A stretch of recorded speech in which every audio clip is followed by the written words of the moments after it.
pemilu 2024 ini sebenarnya masih tentang dua hal saja, yaitu Anies Baswedan versus Jokowi. Kita tahu tradisi politik ini bukan sesuatu yang mudah untuk dihilangkan. Maka kita akan tahu bahwa Indonesia agar bisa melompat maju, dia harus melakukan perubahan yang belum pernah dilakukan sebelumnya. Dan mungkin ini adalah era di mana seorang politikus bukanlah orang yang pantas untuk menjalankan negara.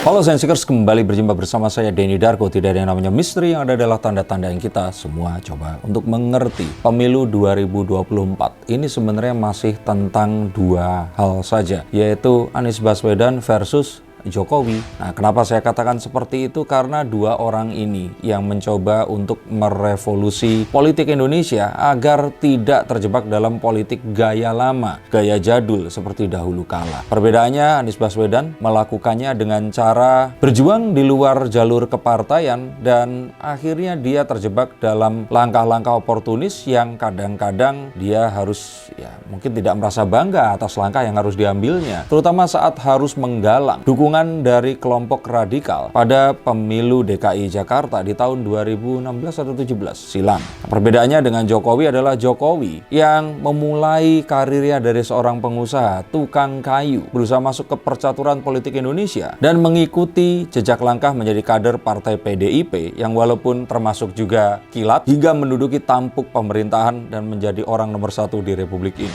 Jika orang-orang mengerti tentang narasi yang terjadi tadi, seharusnya mereka tidak perlu kaget dengan Kaesang menjadi ketua umum PSI. Karena Kaesang sejatinya adalah kuda Troya Jokowi dalam perjuangannya di tahap yang berikutnya untuk menghancurkan tradisi politik jadul yang sebenarnya sudah tidak sesuai di Pertiwi ini. Yuk kita akan lihat menggunakan kartu-kartu saya. Kita tahu tradisi politik ini bukan sesuatu yang mudah untuk dihilangkan. Dan kita akan tahu bahwa tradisi politik ini tidak akan bisa hilang dengan cara dilawan secara terang-terangan atau frontal. Dan saya boleh katakan bahwa tradisi politik ini sebenarnya dicoba untuk dipupus oleh seorang Jokowi. Mungkin kalau boleh saya bilang Pak Luhut Binsar Panjaitan. Tapi ini mungkin sebuah cerita dan bahasa di konten yang lainnya. Tapi kita akan tahu bahwa Jokowi yang awalnya bukan seorang negarawan, bukan seorang politikus, bukan seorang kader partai. Dia seorang pengusaha yang didapuk untuk menjadi seorang wali kota Solo saat itu. Dan dengan keberhasilannya memunculkan keajaiban-keajaiban termasuk memindah salah satu pasar yang sangat legendaris di Solo, Jokowi menapaki prestasinya dan kali ini melakukan, kalau kita bilang magic terbesarnya, yaitu membangun infrastruktur di Indonesia. Jokowi adalah simbol tentang revolusi politik dan birokrasi yang ada di Indonesia. Bahkan undang-undang omnibus yang digagasnya ini adalah lompatan besar yang mungkin tidak akan pernah terpikir atau berani dilakukan oleh presiden lainnya jika saat itu yang terpilih bukan seorang Jokowi. Membuat politik yang dahulu ini rumit dan penuh birokrasi menjadi sesuatu yang lebih mudah untuk bisa dijalankan, ini adalah apa yang diperjuangkan oleh sosok Jokowi ini. Sehingga tidak salah jika politik sekarang itu sudah bukan tentang nilai-nilai dan ideologi saja seperti zaman dahulu kala. Tokoh-tokoh seperti Ahok, Jokowi, orang-orang yang meraning pemerintahan, seperti seseorang yang meraning sebuah perusahaan. Ini menjadikan presiden ini adalah CEO dari negara ini tadi. Ini sudah bukan tentang simbol saja, tapi tentang keinginan dan kemauan untuk bekerja dan turun langsung dari atas hingga ke bawah. Maka kita seharusnya tidak usah kaget jika ternyata Kaesang harus masuk ke dalam politik dan pemerintahan untuk melanjutkan cita-cita ayahnya ini tadi. Mengapa seperti itu? Karena kita akan tahu bahwa dalam politik ini tidak ada yang namanya kawan dan lawan yang abadi. Sehingga akan sulit jika tidak melibatkan orang yang memang benar-benar dipercaya di sini. Apalagi godaan kekuasaan adalah sesuatu yang tidak mudah untuk ditundukkan. Tapi keluarga dari Pak Jokowi ini saya pikir masih bisa menjaga integritas mereka. Berbeda dengan mungkin dahulu keluarga Pak Soeharto yang langsung terang-terangan tanpa tedeng aling-aling minta proyek dan terus kemudian jadi berubah menjadi konglomerat yang luar biasa kaya raya hingga bahkan saat-saat sekarang ini. Maka kalau ini dibandingkan secara langsung, kita akan melihat perbedaan yang bukan hanya bumi dan langit, lebih jauh daripada itu. Maka nilai-nilai hembusan nafas Jokowisme ini tadi dibawa oleh Gibran, Bobi, dan saat ini Kaesang. Apa yang ingin dihembuskan di sini?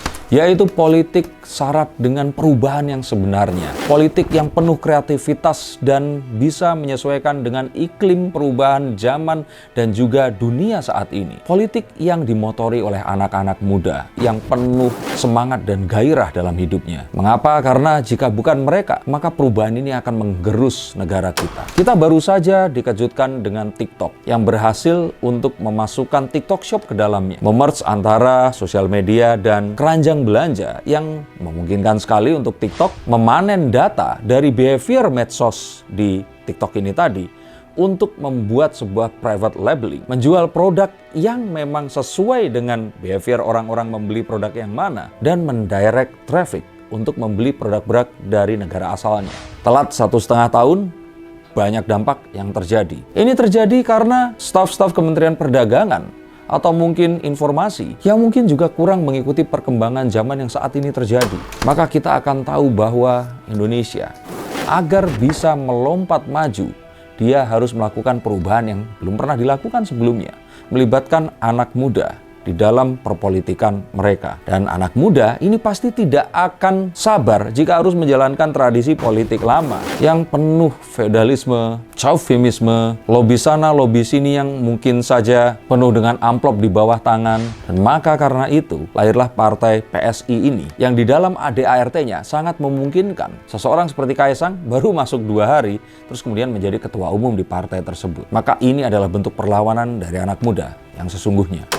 Dan di sini Jokowi hanya perlu ingin menyampaikan kepada anak-anak muda bahwa ide seperti itu mungkin dan bisa untuk dieksekusi. Jika Jokowi kemarin bisa 10 tahun yang lalu, maka kali ini hal tersebut sangat mungkin untuk dilakukan lagi. Bahwa politik gaya lama sudah saatnya digantikan oleh politik masa kini yang lebih bisa sesuai dengan perubahan zaman dan juga kecanggihan teknologi.